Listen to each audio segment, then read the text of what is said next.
Pour réaliser des opérations d'amélioration pour ses patients, ce garçon s'entraînait en ouvrant 100 bananes chaque jour, puis en les recousant parfaitement. Désormais, ses compétences en suture étaient au niveau d'un maître. Mais son premier patient fut un rat de laboratoire. Sa queue avait été coupée en 70 morceaux. En tant qu'interne, il devait la rattacher parfaitement, avec au moins 95% de circulation sanguine restaurée. Seuls quelques médecins dans toute la province pouvaient y parvenir. C'était vraiment irrespectueux. Aucun des autres internes n'y croyait. Le médecin-chef lança un défi à quiconque pensait pouvoir faire mieux de se présenter. Un groupe de jeunes inexpérimentés leva immédiatement la main. Sauf lui. Il n'avait jamais pratiqué sur un être vivant. Le médecin choisit un garçon tacheté de rousseur pour commencer. Il prépara les outils et lui dit de se lancer. Mais le garçon tacheté resta figé, trop effrayé pour faire la première incision. Il tremblait de tout son corps. Comme prévu, il trancha directement un vaisseau sanguin. Le chef le réprimanda sévèrement pour en faire un exemple. Tous les autres baissèrent la tête, honteux. Seul notre protagoniste resta totalement calme. Le médecin le remarqua immédiatement et lui fit signe d'approcher. Le garçon esquissa un sourire et s'avança sans hésiter. Cette fois, le médecin décida de faire une démonstration.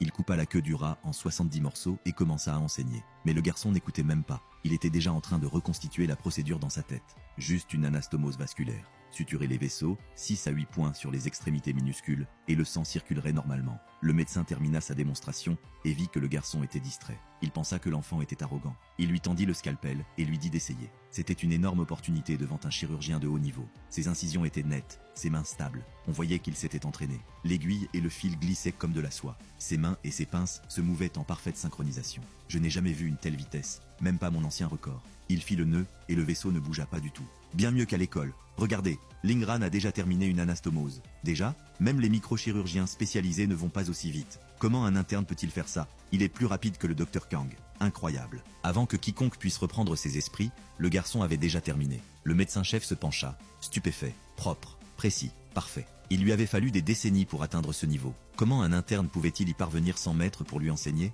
Avec le système qui le soutenait, le garçon ne pouvait pas dire la vérité. Il se contenta de dire qu'il aidait dans la clinique de son père. Combien de doigts as-tu pratiqué pour atteindre ce niveau? L'école venait de découvrir un prodige. L'évaluateur fut impressionné et lui permit de choisir n'importe quel service. Même les doctorants et les étudiants en master n'avaient pas ce choix. Le garçon hésita, puis son système lui donna la réponse. Mission débutant. Traiter 10 patients avec des sutures. Récompense. Maîtrise de la suture verticale interrompue. Extrêmement utile en chirurgie. Mais la plupart des services ne laissèrent pas les internes opérer. Il choisit donc les urgences. Directeur Lei, je veux le service des urgences. Ce type n'était pas ordinaire. Les urgences avaient énormément de patients, mais aussi beaucoup de chaos. Et ce n'était pas l'endroit idéal pour progresser techniquement comme la chirurgie de la main. Mais le garçon le savait. Pour terminer la mission en 10 jours, les urgences étaient son meilleur choix. Il réalisa rapidement qu'il s'était trompé. Dans la salle de repos des urgences, il y avait plus de médecins en attente que de patients. Ils venaient tous d'autres services, suppliant d'avoir l'occasion de s'entraîner. Alors qu'ils se regardaient, une infirmière fit irruption, cherchant quelqu'un capable de faire des sutures.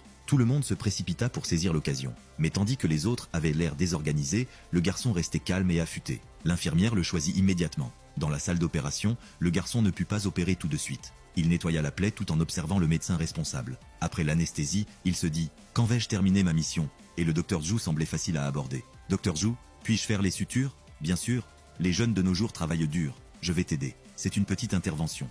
Nettoie correctement et procède étape par étape. Je suis là si tu as besoin. Saisis ta chance. Dr Zhu, j'ai terminé. Regardez. Terminé? Déjà?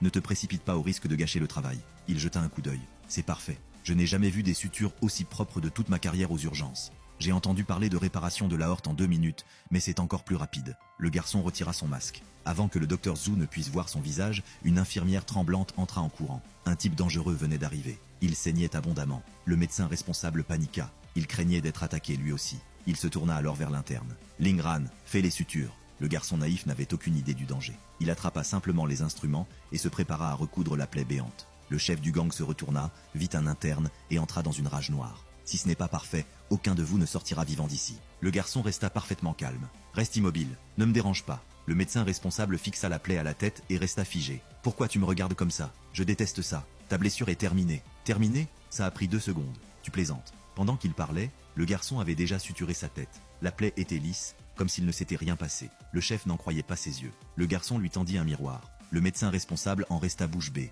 Il avait recousu la plaie en pleine conversation, et le patient n'avait même rien senti. Lui-même n'aurait pas pu faire ça après des décennies de pratique. Cet interne était un monstre. Le chef adora son travail. Il lui demanda son numéro pour que ces hommes viennent ici quand il serait blessé. Puis il fit un clin d'œil et partit avec son groupe pour aller se battre encore. Pendant ce temps, le système du garçon se mit à jour. Encore 8 patients avant d'obtenir sa nouvelle compétence. Il n'avait pas à s'inquiéter pour les patients.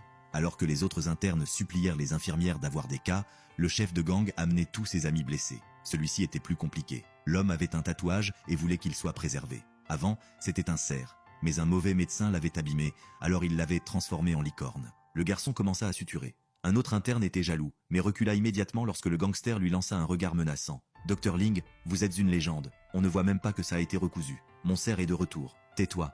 On le voit forcément. » Puis il regarda de plus près. « Attends, on dirait que c'est peint.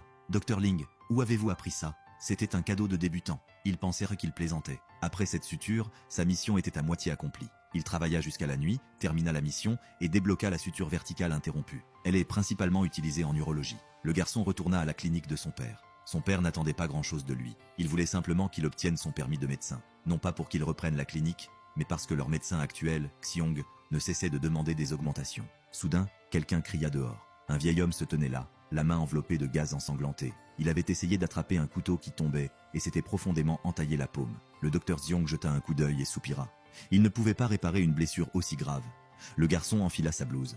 C'était la clinique de sa famille. Il s'avança et proposa son aide.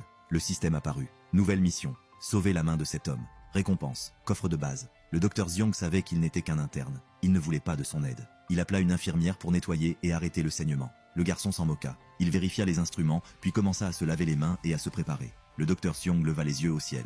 On va juste nettoyer et bander. Il a besoin d'un vrai hôpital. Avant qu'il ait fini, le garçon attrapa la main de l'homme, s'équipa et se prépara. L'hôpital le plus proche était à 10 km. Saigner tout ce temps serait bien plus dangereux. Ignorant Xiong, il nettoya la plaie et demanda une anesthésie. « Regardez ça, il est en train de réparer la main. Une lésion des tendons peut ruiner la force et la motricité fine. C'est courant aux urgences, mais basique en chirurgie de la main.